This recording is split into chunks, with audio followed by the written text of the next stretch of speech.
Alors, bienvenue au jardin de Lily. Nous sommes début juin et nous sommes toujours dans une très longue période de pluie et de froid. Ce qui est vraiment exceptionnel pour la région du Haut-Var. Donc ce qui permet quand même aux plantes ici de bien pousser, donc la forêt comestible. On voit que les artichauts se sont beaucoup développés, les topinambours aussi. On a du mal à distinguer les arbres plantés cette année. Alors le cerisier a bien poussé de 60 cm bientôt.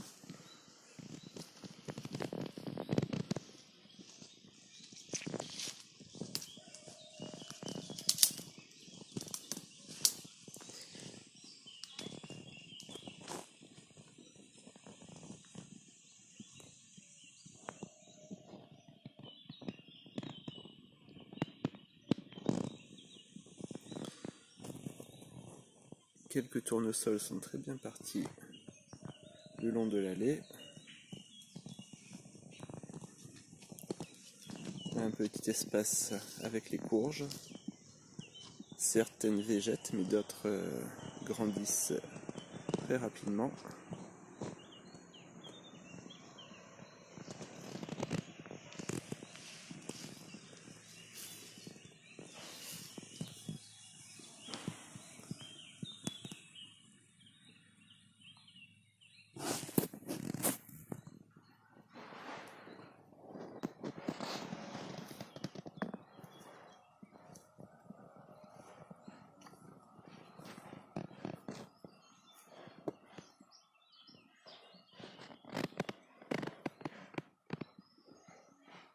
Encore des courges ici le long du grillage.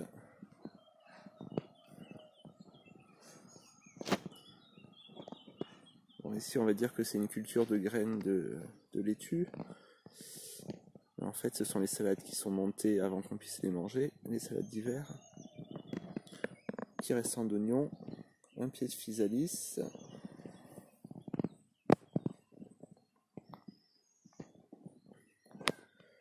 Ici on voit que les tournesols et les salades et les blettes poussent. On voit quand même quelques attaques de limaces, il y a des petits trous. Mais normalement les plantes vont prendre le dessus. Là quelques petits tournesols, courgettes. Et les pommes de terre qu'on a oubliées l'année dernière. Et une belle petite allée.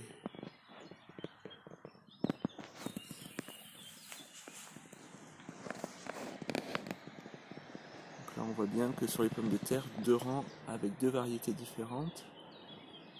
Au centre, les petits pois qui commencent à pointer le bout de leur nez. Et je crois qu'à gauche, là, ça doit être une vitelotte avec des tiges aussi foncées.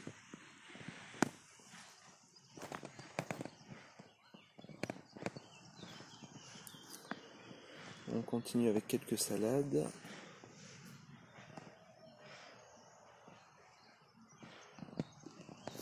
Ici on a l'ail qui est peut-être un peu étouffé par les fèves. Les fèves là sont à plus d'1 mètre de hauteur.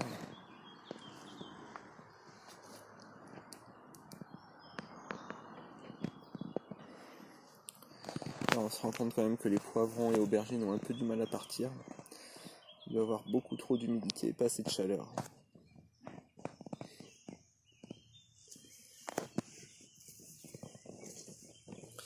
Là, le semis de haricots a levé, mais s'est fait manger. Il nous reste un peu des tiges de haricots, mais plus aucune feuille.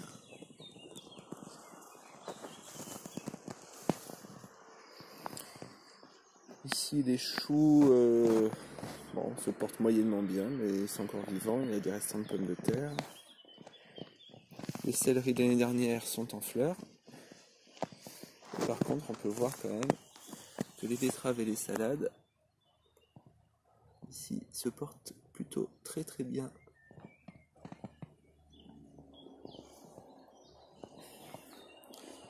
Alors, les tomates ici, je vois cache-cache avec les salades. Il faudrait peut-être leur faire un peu de lumière. Mais elles sont très bien parties.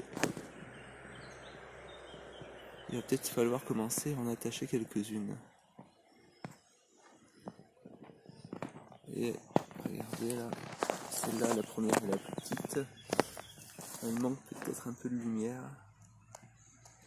On va lui faire un peu de place tout à l'heure. Donc ici, tous des petits oignons repiqués qui sont bien repartis. Encore des pommes de terre qui repartent. Ça, c'est pas forcément un souci pour nous, de laisser des petites pommes de terre quand on récolte. Et d'en avoir qui poussent dans certains rangs de légumes. Hop, un nouveau rang avec les petits pois qui sont déjà plus développés. On voit déjà l'écosse.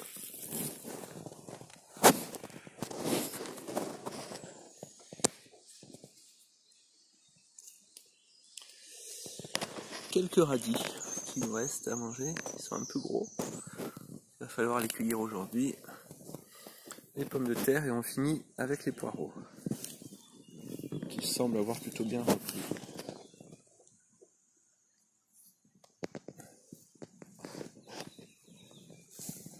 Hop, on va aller voir la serre et l'expérimentation de maraîchage en sol vivant. Alors voilà, pour petit rappel, on avait semé directement le maïs, le tournesol et des courges, juste après avoir tondu l'herbe. Et on voit que ça marche plutôt très bien. Le maïs, là, a pris le dessus sur les herbes, les tournesols aussi.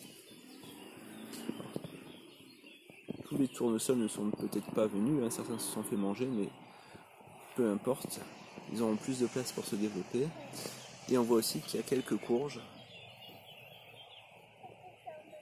qui sont sorties. Hop, on a mis quelques pieds de tomates devant.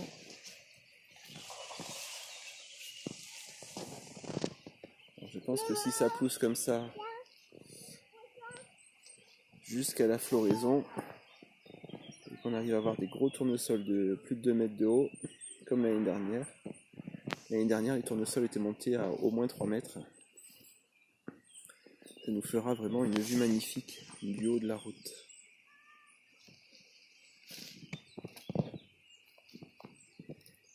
Et voilà. Et par exemple, si on prend les semis de courges, on voit que ces courges ont largement rattrapé les courges qu'on avait repiquées en godet et qu'on avait semées en serre au moins un mois avant celle-ci.